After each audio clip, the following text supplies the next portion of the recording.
La responsabilidad ha desaparecido. No hay sentido de responsabilidad. Washington es una ciudad sin responsabilidad. Puedes fracasar catastróficamente. Las personas que nos trajeron los fracasos de Irak, Afganistán y Libia están siendo promovidas. Fueron promovidas durante la presidencia de Biden-Harris. Victoria Nuland estuvo involucrada en las catástrofes de Irak y Afganistán y fue promovida. Luego contribuyó a la catástrofe de Ucrania. Se mandó a cientos de miles de ucranianos por nada, porque en guerras de todos, et police sprang por el estado smar. Básicamente, es un suma frustración. It's basically an unaccountable city.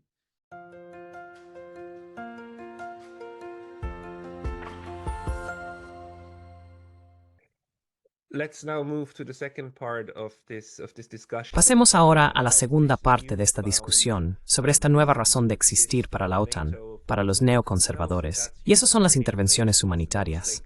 Es como disfrazar la guerra con el atuendo de la paz y traer paz.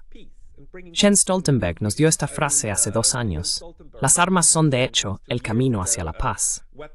Tu libro que escribiste, esta maravillosa obra sobre, primero, no hacer daño, intervención humanitaria y la destrucción de Yugoslavia, remonta esto a las guerras yugoslavas de los años 90. Y Yugoslavia me resulta altamente fascinante, porque era un estado no alineado. No era un adversario principal de los Estados Unidos. Pero una de las cosas sobre la neutralidad que estudio es que los neutrales siempre son un objetivo secundario de la beligerancia, porque los neutrales tampoco hacen lo que quieres que hagan. ¿Hubo una política o hubo algo en los Estados Unidos que ayudó a la guerra en Yugoslavia a, ayudar a la guerra, quiero decir, llevarla a donde llegó?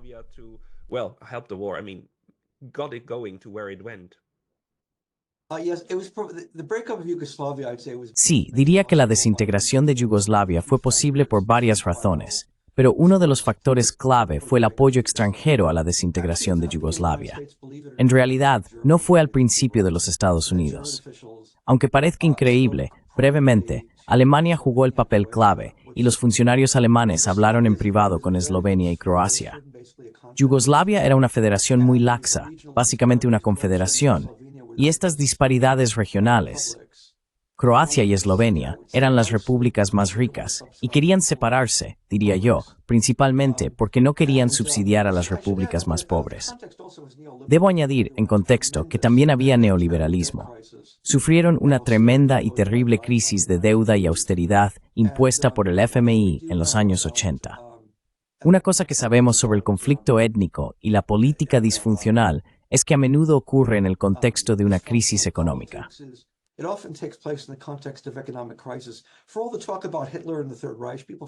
Por todo lo que se habla de Hitler y el Tercer Reich, la gente olvida que fue la Gran Depresión la que llevó a Hitler al poder más que cualquier otro factor. La gente siempre deja eso de lado, al menos en estos días.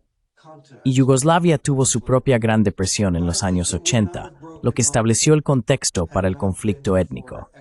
Pero creo que no se habría desintegrado si no hubiera sido por el apoyo externo para desintegrarla.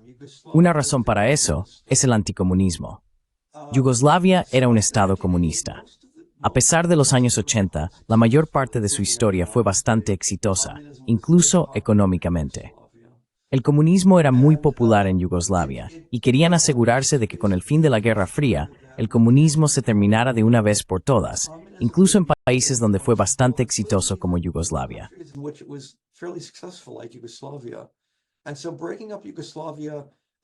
Y así, la disolución de Yugoslavia, esto estaba muy presente en la prensa alemana.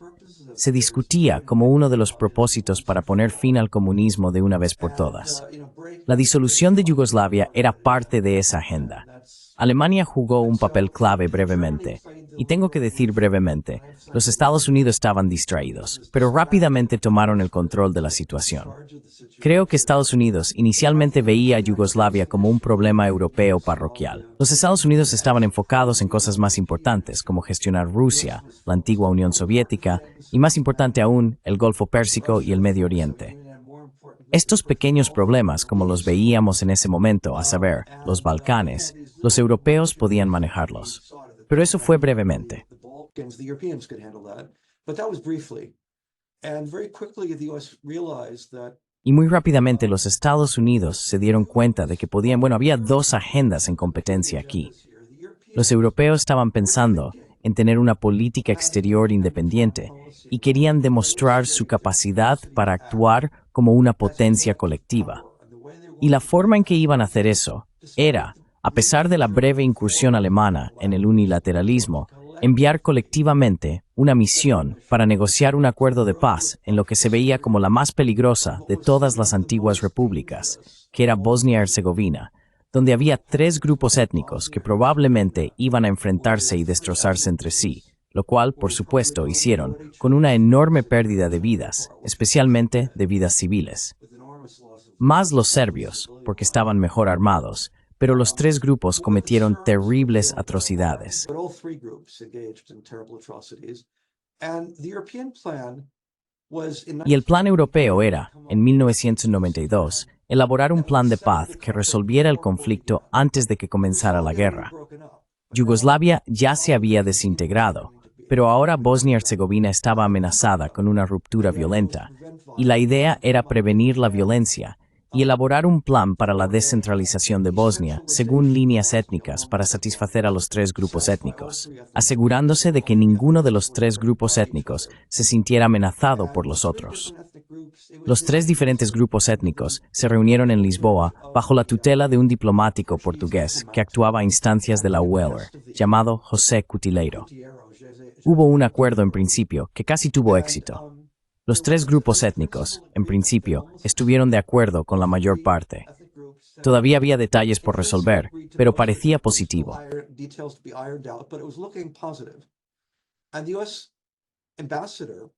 Y el embajador de Estados Unidos contactó a los líderes croatas y musulmanes y les dijo, en efecto, que no tenían que firmar esto si no querían.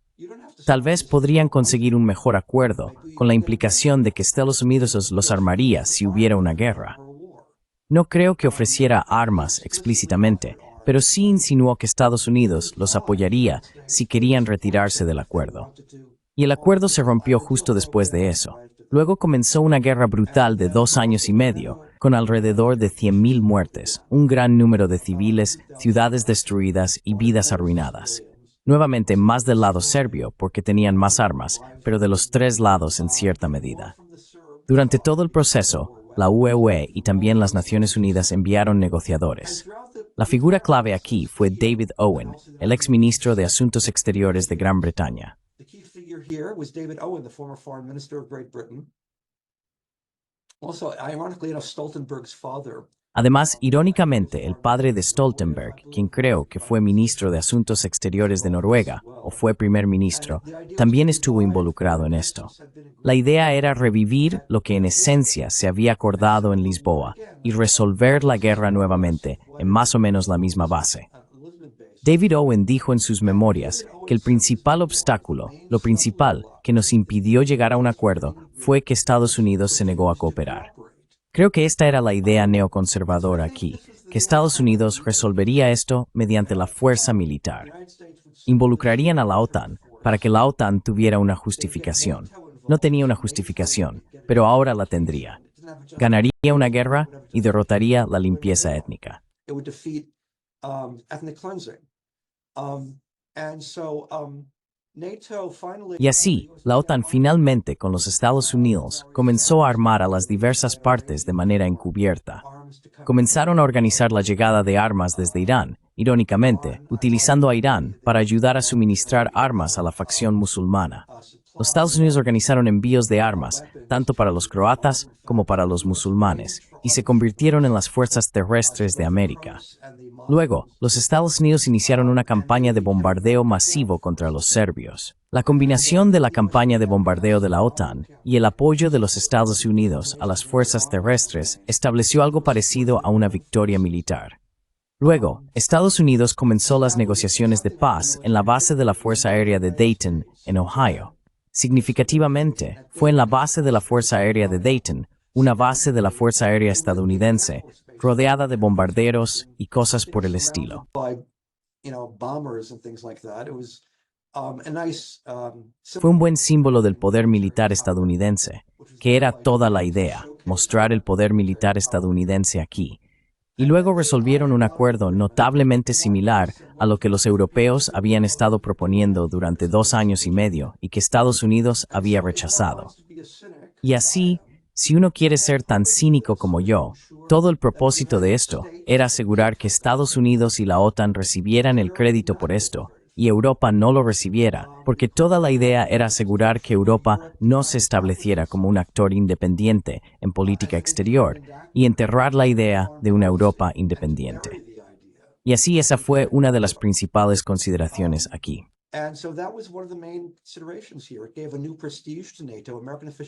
Le dio un nuevo prestigio a la OTAN.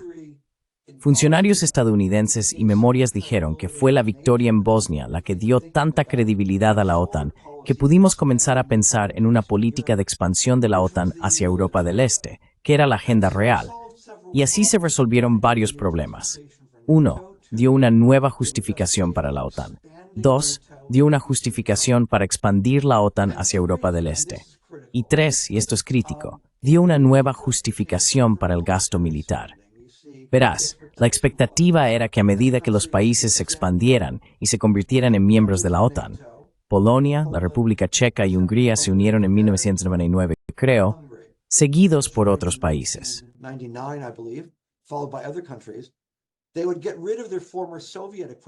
Se desharían de su antiguo equipo soviético y comprarían equipo de Estados Unidos y Europa Occidental para reemplazarlo. Esto era algo que el complejo militar industrial siempre había deseado y por lo que había estado presionando. Algunos de los principales partidarios de la expansión de la OTAN eran contratistas militares porque querían esos contratos.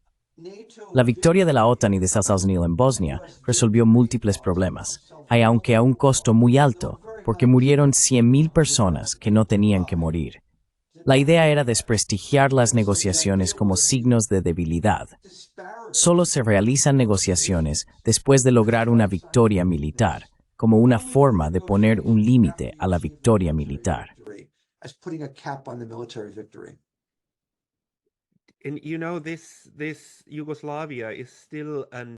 Y sabes, Yugoslavia sigue siendo un eje, una clave en la forma en que los europeos piensan sobre la guerra y la paz, especialmente por la masacre de Srebrenica, que se grabó en la conciencia de muchos europeos, particularmente alemanes.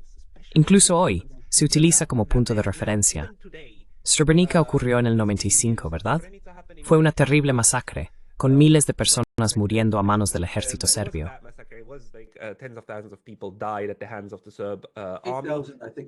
8.000, creo, es el número. 8.000, no 10.000. Eran en su mayoría hombres en edad militar, pero fueron desarmados y ejecutados, sí. Fueron desarmados, fueron confinados y luego fueron ejecutados en el transcurso de 3 días. Eso fue obviamente un incidente horrible. Pero muchos alemanes hoy en día siguen diciendo, nunca más Srebrenica. Nunca permitiremos que nuestro amor por la paz y la negociación anule un objetivo militar, que es salvar vidas a través de la intervención humanitaria. Ahora, eso justifica mucho. Un historiador alemán me gritó cuando dije que no deberíamos armar a los ucranianos con más armas, porque él dijo, vas a justificar otro Srebrenica. Así que esto es psicológicamente muy importante. ¿Puedes hablar un poco sobre eso?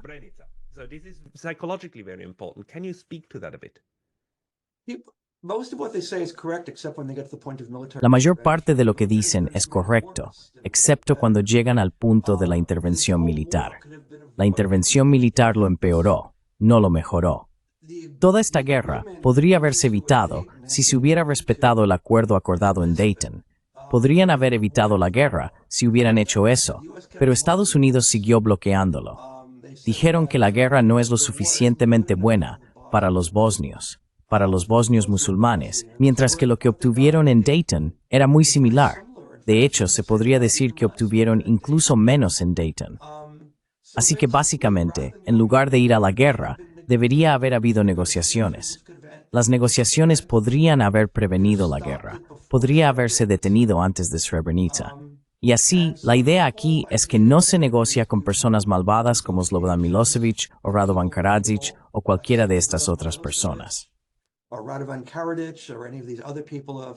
Certainly Radovan Karadzic in particular was very bad. Y ciertamente, Radovan Karadzic, en particular, fue muy malo. Milosevic también fue un actor muy cínico. No hay dudas sobre esto. El problema, sin embargo, es que como no queríamos negociar con ellos durante años y solo lo hicimos después de la victoria militar, 100.000 personas tuvieron que morir, incluidas 8.000 en Srebrenica. Habría sido mejor haber negociado antes y haber prevenido esto que haber permitido que sucediera. Y así, creo que lo que hizo Yugoslavia, y Srebrenica en particular, es consagrar a la izquierda política como la antiintervencionista durante la Guerra Fría. Había una división muy clara. Recuerdo esto muy bien al crecer, al ir a la universidad. El antiintervencionismo, el antimilitarismo, esa era la izquierda que tenía esa visión, y la derecha era lo opuesto.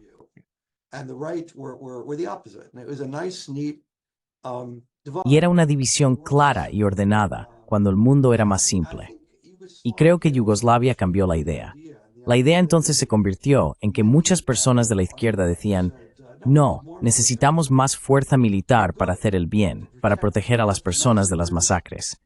Había muchas ideas muy simplistas de que ya sabes, lo que tenías aquí eran villanos de caricatura y víctimas. Y era así de simple. Siempre comparado con Hitler, por supuesto, siempre es la Segunda Guerra Mundial. Siempre, siempre, siempre. No pueden pensar en otro precedente que no sea la Segunda Guerra Mundial, ni en otra persona malvada que no sea Hitler. Y ya sabes, esto se volvió muy atractivo para la izquierda. Además, la política de identidad entró en juego. Las mujeres estaban siendo abusadas, estaban siendo violadas por los servicios. No hay duda de que eso sucedió, y fue algo terrible.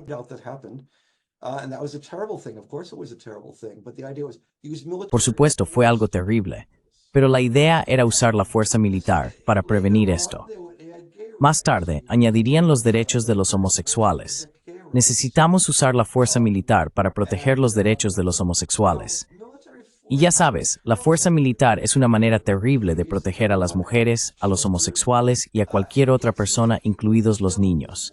Lo que hace es matar a estas personas. Mató a 100.000 personas en Bosnia-Herzegovina.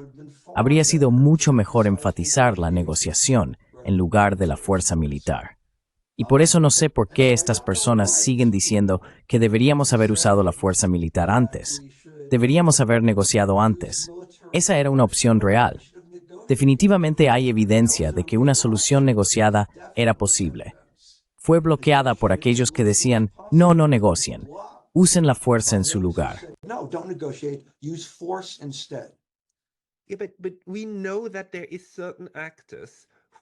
Pero sabemos que hay ciertos actores que no tienen escrúpulos morales para negociar.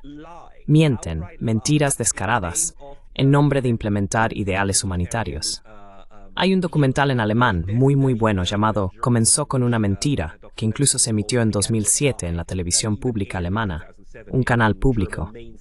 Se trataba de 1999 y de cómo toda la guerra de Kosovo, básicamente la campaña de bombardeo de Kosovo, comenzó con la idea de que los serbios estaban ejecutando personas en un campo de fútbol en Pristina, la capital de Kosovo. Y se sabía en ese momento que era una mentira. Era una mentira tan conocida como las armas de destrucción masiva en Irak. Y aún así era un argumento tan conveniente para justificar otra campaña de bombardeo. Y allá fueron. Y los alemanes participaron, por supuesto. Quiero decir, esa fue la reentrada de Alemania en la refriega. El mundo es de las campañas de bombardeo.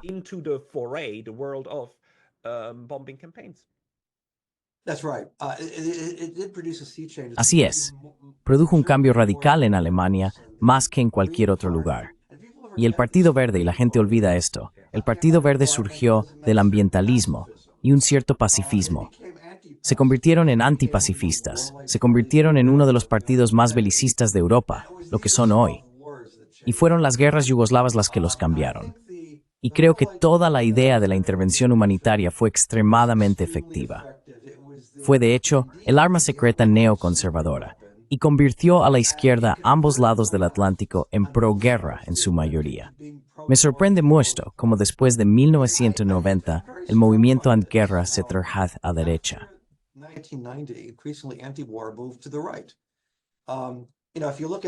Sabes, si miras antiwar.com, que leo todos los días y en el que he publicado, hay tanto izquierdistas como libertarios, principalmente libertarios.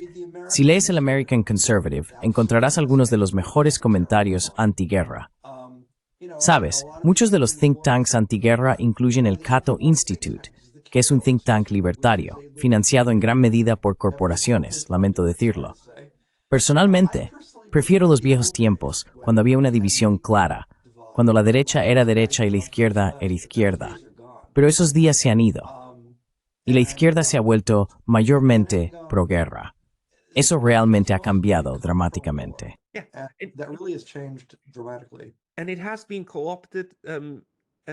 Y ha sido cooptado intelectualmente. Tenemos muchos historiadores y políticos que solían ser figuras muy fuertes contra la guerra, que ahora, especialmente en la guerra de Ucrania, realmente han adoptado la idea. No solo la han adoptado, sino que la van a defender con uñas y dientes. Que esta vez las armas son el camino hacia la paz. Sucedió allí en los años 90. Los verdes, especialmente, son muy interesantes. Hay otro libro en alemán, llamado Nunca Más, sobre el Partido Verde y la guerra, y comienza con Nunca Más, y luego la adición entre paréntesis, sin nosotros. Así que, solo nosotros vamos a ser parte de coaliciones de guerra de ahora en adelante, lo cual han sido desde finales de los 90.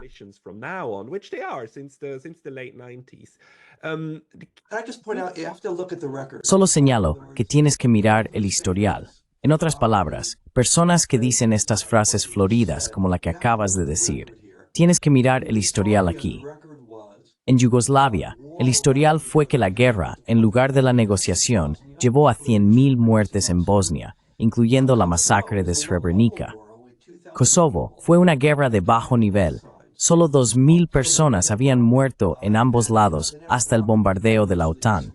Y el bombardeo de la OTAN expandió enormemente, tremendamente, la escala de atrocidades y muertes. No tenía que suceder de esa manera. Eso también podría haberse negociado para terminar la guerra sin bombardeos, pero optaron por no hacerlo. Tuvimos la Segunda Guerra del Golfo. Esa fue una guerra humanitaria para liberar al pueblo iraquí de la dictadura de Saddam Hussein. Todos conocemos esa. Quizás mató hasta 1 millón de iraquíes que no tenían que morir.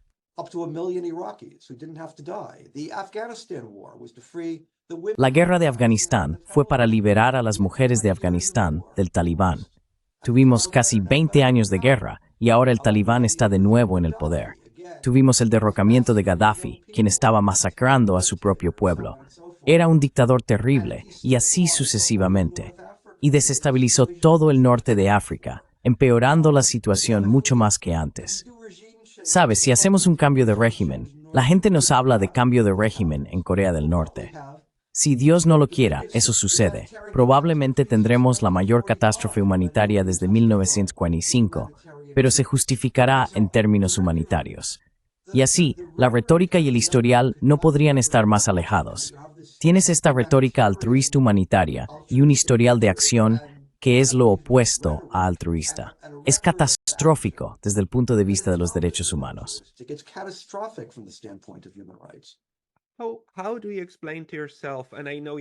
¿Cómo te explicas? Y sé que eres historiador, no psicólogo.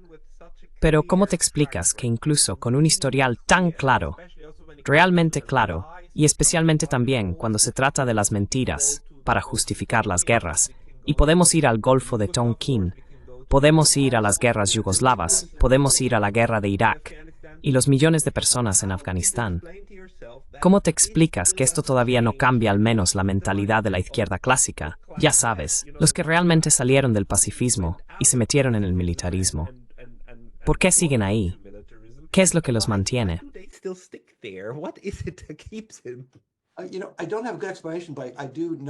Sabes, no tengo una buena explicación, pero sí sé el hecho, que es que esta es una era sin responsabilidad.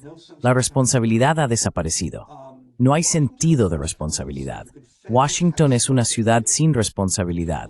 Puedes fracasar catastróficamente. Las personas que nos trajeron los fracasos de Irak, Afganistán, Libia, están siendo promovidas o fueron promovidas durante la presidencia de Biden-Harris. ¿Sabes, Victoria Nuland? Ella estuvo involucrada en las catástrofes de Irak y Afganistán y fue promovida. Luego produjo la catástrofe de Ucrania, que mató a cientos de miles de ucranianos por nada, porque van a perder la guerra de todos modos, no importa lo que haga Estados Unidos. Y básicamente es una ciudad sin responsabilidad, Washington. Y la izquierda también se ha vuelto irresponsable. Han comprado esta falta de responsabilidad.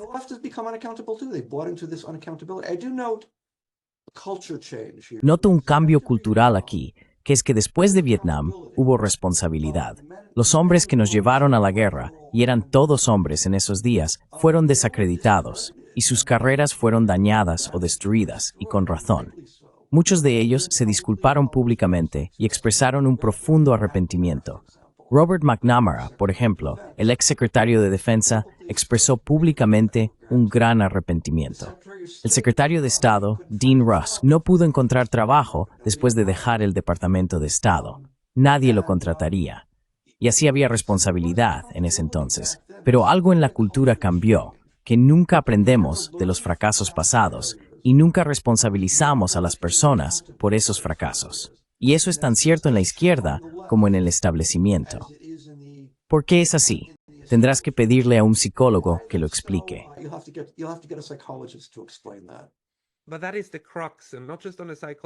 Pero ese es el meollo, y no solo a nivel psicológico, porque la realidad es que tenemos un sistema que produce violencia y se mantiene vivo. Ahora bien, si el sistema se autocorrigiera y la violencia disminuyera porque hay responsabilidad, entonces no tendríamos el sistema violento que tenemos. Pero si tenemos un sistema que produce violencia y hasta los fracasos son excusados, lo mantienes perpetuamente vivo, ¿verdad? Entonces, ¿qué es lo que lo hace posible? Es el complejo militar industrial que luego simplemente acoge a estas personas, les da trabajos y se asegura de que estén bien. Es también el hecho de que tal vez los Estados Unidos nunca realmente perdieron una guerra, al menos no los Estados Unidos. La única parte de América del Norte que realmente perdió una guerra es la Confederación, ¿verdad? El resto nunca perdió realmente de la manera en que Vietnam del Sur perdió la guerra de Vietnam, ¿verdad? O Alemania en 1945. Así es, sí. Bueno, supongo que eso es cierto. Sin embargo, es un hecho que después de Vietnam aprendimos de nuestros errores, al menos durante algunos años, y los corregimos hasta cierto punto. Como dije, hubo un descrédito de las personas que fallaron manifiestamente. Hay todo un libro escrito sobre ello, The Best and the Brightest, de David Halberstam. Se trataba del hecho de que estas personas muy brillantes habían fracasado catastróficamente. Esa era la perspectiva básica que todos parecían aceptar, mientras que ahora nadie lo hace. Te daré un ejemplo de cómo se veía la rendición de cuentas. Te daré un ejemplo.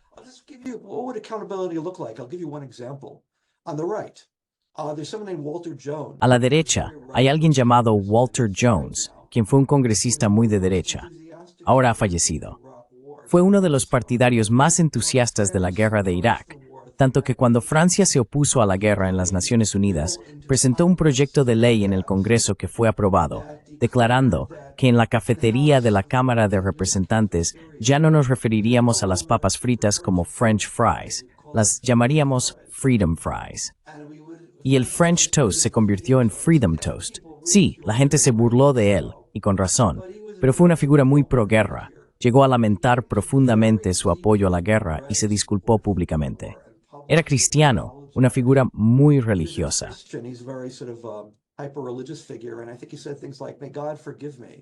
Y creo que dijo cosas como, que Dios me perdone por haber apoyado esta guerra. Durante el resto de su vida, pasó cada día escribiendo cartas individuales a las familias de los soldados estadounidenses que murieron en Irak o Afganistán. Por todas las indicaciones, casi estaba haciendo penitencia por haber apoyado la guerra. Nuevamente, no comparto sus creencias religiosas ni su política, pero sí aprecio la responsabilidad. Él fue responsable, no es así como se ve la responsabilidad. Es prácticamente el único que hizo eso, y me asombra el hecho de que simplemente casi no hubo responsabilidad después del fracaso.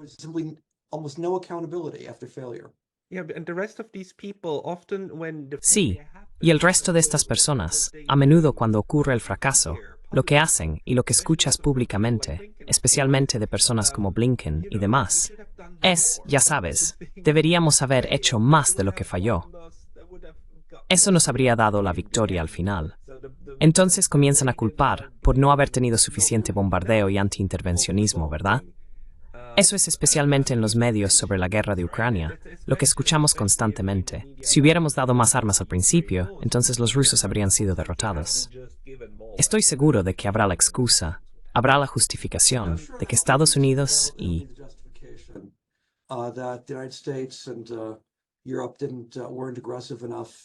Europa no fue lo suficientemente agresiva desde el principio. Y si lo hubiéramos hecho, todo habría salido bien. La gente decía lo mismo sobre Vietnam. Quiero decir, eso siempre es cierto en las guerras. Es como la teoría de la puñalada por la espalda. Eran cobardes que nos apuñalaron por la espalda. No sé qué decir sobre eso, excepto que lo principal que deberíamos aprender de la guerra en Ucrania es que todo esto podría haberse resuelto a través de la diplomacia. Y Rusia ofreció resolverlo a través de la diplomacia, y Estados Unidos lo rechazó rotundamente.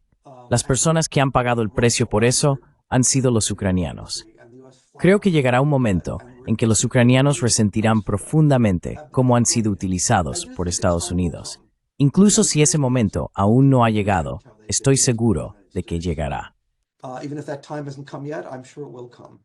Yeah, I'm pretty sure about that too. But sí lo estoy. También estoy bastante seguro de eso. Pero tal vez hablemos un poco sobre cómo manejar esta situación, pero no desde el punto de vista de los Estados Unidos o los europeos, quienes para mí están tan profundamente inmersos en su propia ideología, que no veo cómo saldremos de esto pronto.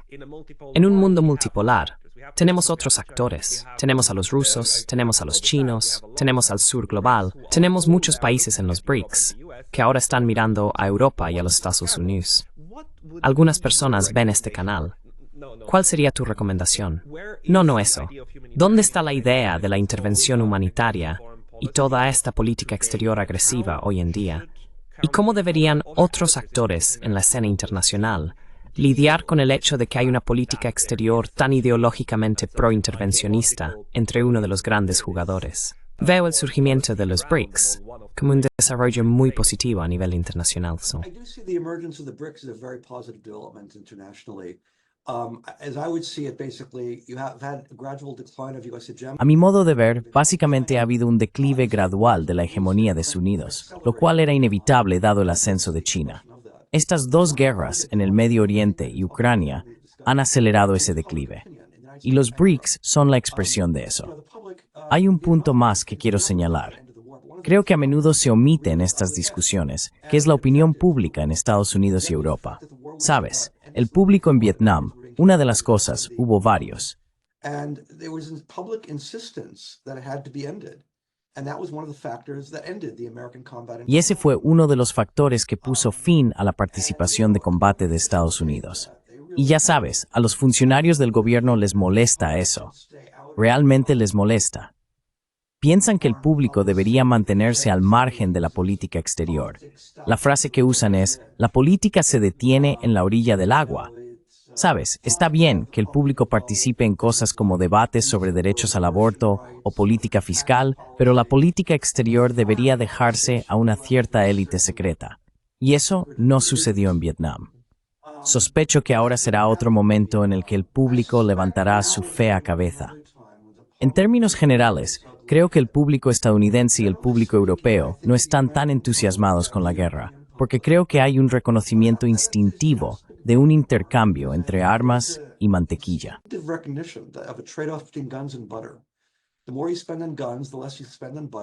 Cuanto más gastas en armas, menos gastas en mantequilla. En Ucrania, esto ha sido dramático, porque las sanciones que se han utilizado probablemente han hecho más daño a las economías de Estados Unidos y especialmente de Europa, particularmente a Alemania, que a Rusia. Y así, se han pagado precios enormes en términos de nivel de vida y se pagarán en el futuro por el público de Estados Unidos y Europa. Y ya sabes, Alemania está siendo desindustrializada por esto. Es bastante notable cuánto están soportando esta política que les está perjudicando tanto. Y me pregunto cuánto va a aguantar el público esto. Quiero decir, los funcionarios del gobierno, los líderes principales en toda Europa, tienen algunas de las calificaciones de popularidad más bajas jamás vistas. Scholz, creo, está por debajo del 20%, si no me equivoco. Schultz, I think, is under 20%, if I'm not mistaken. Macron is under 20%. Macron está por debajo del 20%. Keir Starmer acaba de empezar y es profundamente impopular. Trudeau tuvo que dimitir. Así que creo que hay una enorme crisis de confianza. En Vietnam se llamaba la brecha de credibilidad, y creo que estamos teniendo una brecha de credibilidad aquí ahora, no solo entre el público y el liderazgo, no solo los líderes nominales, sino también los establecimientos de política exterior a ambos lados del Atlántico. Y creo que podrías ver cada vez más una revuelta por la intervención. Al menos no creo en el pensamiento ilusorio. Más o menos renuncié a eso. No vale la pena el tiempo. Tal vez estoy participando en un pensamiento ilusorio aquí, no lo sé, pero puedo ver eso como un escenario plausible, donde el público simplemente se niega a aceptar este tipo de guerra permanente, que es la agenda aquí.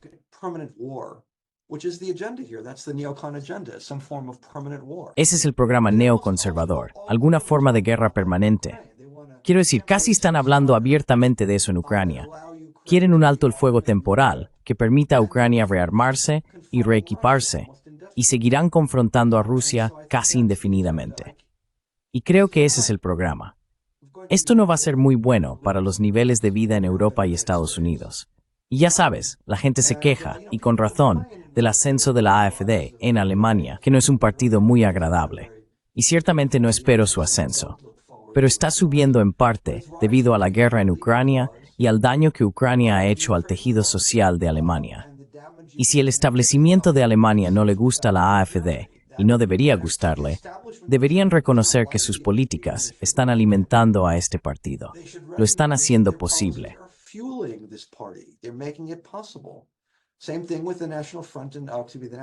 Lo mismo ocurre con el Frente Nacional, ahora el Reagrupamiento Nacional, en Francia. Y ya sabes, Donald Trump es en parte, creo, el producto del hecho de que el público estadounidense ve al Partido Demócrata, ve a personas como Hillary Clinton, Joseph Biden y Harris como demasiado intervencionistas. Y sospechan, no sé si esto es cierto y supongo que lo descubriremos, sospechan que Donald Trump será menos intervencionista. Y así, creo que esto está teniendo un efecto muy desestabilizador en la atmósfera política a ambos lados del Atlántico. Y ese es un precio muy alto que pagaremos. Pero no obstante, creo que el lado positivo puede ser que en algún momento el público pueda plantarse y pueda insistir en que adoptemos una política menos belicista, una que sea más compatible con el interés público y altos estándares de vida.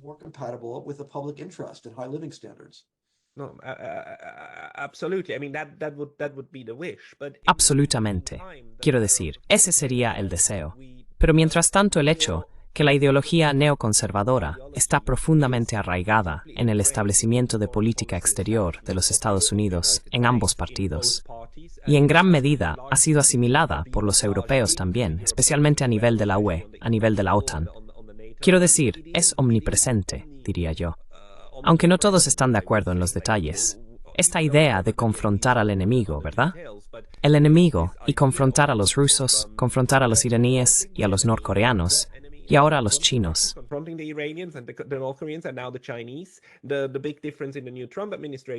La gran diferencia en la nueva administración de Trump es que los neoconservadores antirrusos fueron reemplazados por neoconservadores antichinos. Ahora, la pregunta sigue siendo, ¿cómo deberían los otros actores en la esfera internacional lidiar con eso?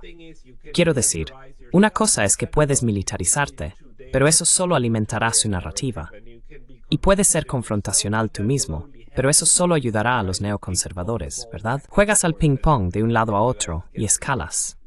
¿Cuál sería un enfoque inteligente de política exterior para quitarle el viento a las velas de estos neoconservadores en los Estados Unidos y Europa? ¿Tienes algún tipo de consejo estratégico para los diplomáticos?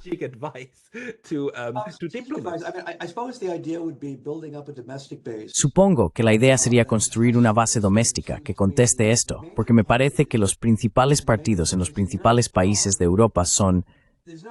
No hay diferencia entre los socialdemócratas en Alemania, y los demócratas cristianos, o muy poca. No hay diferencia en Gran Bretaña entre el Labour y los conservadores. Keir Starmer está haciendo exactamente lo que hicieron sus predecesores conservadores. Y así, básicamente, no puedo imaginarme que, si el Partido Socialista alguna vez vuelve al poder en Francia, sería diferente de lo que está haciendo Macron, al menos a corto plazo. Y así que realmente no veo a los partidos principales existentes como la respuesta. Quiero decir, en Alemania, estás viendo a Sarah Wagenknecht, quien está adoptando una posición más tradicionalmente de izquierda y antiguerra.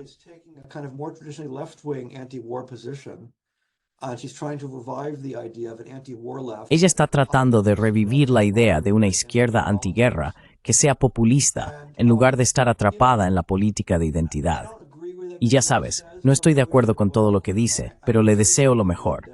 Le deseo lo mejor en el esfuerzo. Así que, vería la esperanza viniendo del público que se cansa. En términos generales, creo que es algo bueno que estés obteniendo una alternativa al poder estadounidense en el mundo. Países como Cuba, que han estado sufriendo durante décadas bajo sanciones estadounidenses a un costo enorme para sus poblaciones y sin beneficio para nadie, pueden tratar con otros países. Países que son intimidados por Estados Unidos para adoptar una posición o enfrentar un cambio de régimen, pueden quizás obtener protección de países en los BRICS.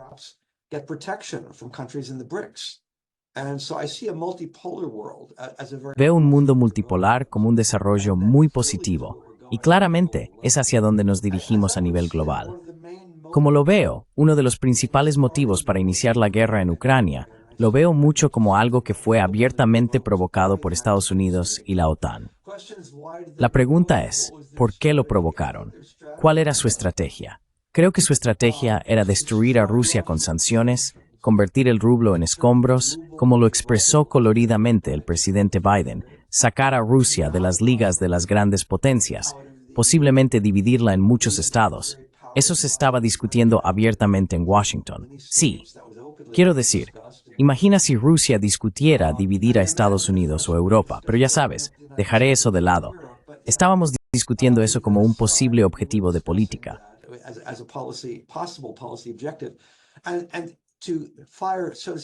Y para disparar, por así decirlo, un tiro de advertencia a los chinos, que si nos confrontan, esto es lo que podemos hacerles. Y a través de la victoria, establecer a los Estados Unidos como el único polo de poder al que los países deben gravitar es el efecto de arrastre en las relaciones internacionales. La gente se alinea con el ganador. Si Estados Unidos pudiera ganar la guerra, y esperamos plenamente que podamos a través de sanciones, los países se alinearían con nosotros y no habría otro contendiente en la ciudad. Los chinos tendrían que aceptar un estatus secundario en el mundo. Rusia se convertiría en un estado vasallo de los Estados Unidos, que es lo que queríamos que fueran, y todo estaría bien. Obviamente, la política de hacer esto se ha desmoronado y, por así decirlo, nos ha explotado en la cara.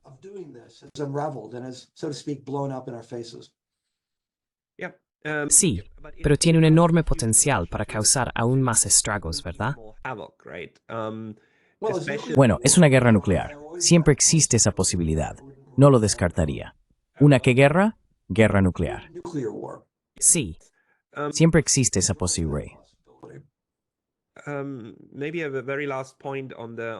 Quizás un último punto sobre el lado de la intervención humanitaria. ¿Tienes algún consejo para las personas que se oponen a la intervención humanitaria, que luego suelen enfrentarse a, oh, pero ¿quieres que muera tanta gente? No quieres proteger a las personas.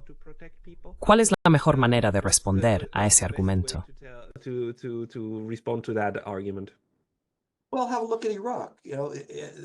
Bueno, mira Irak.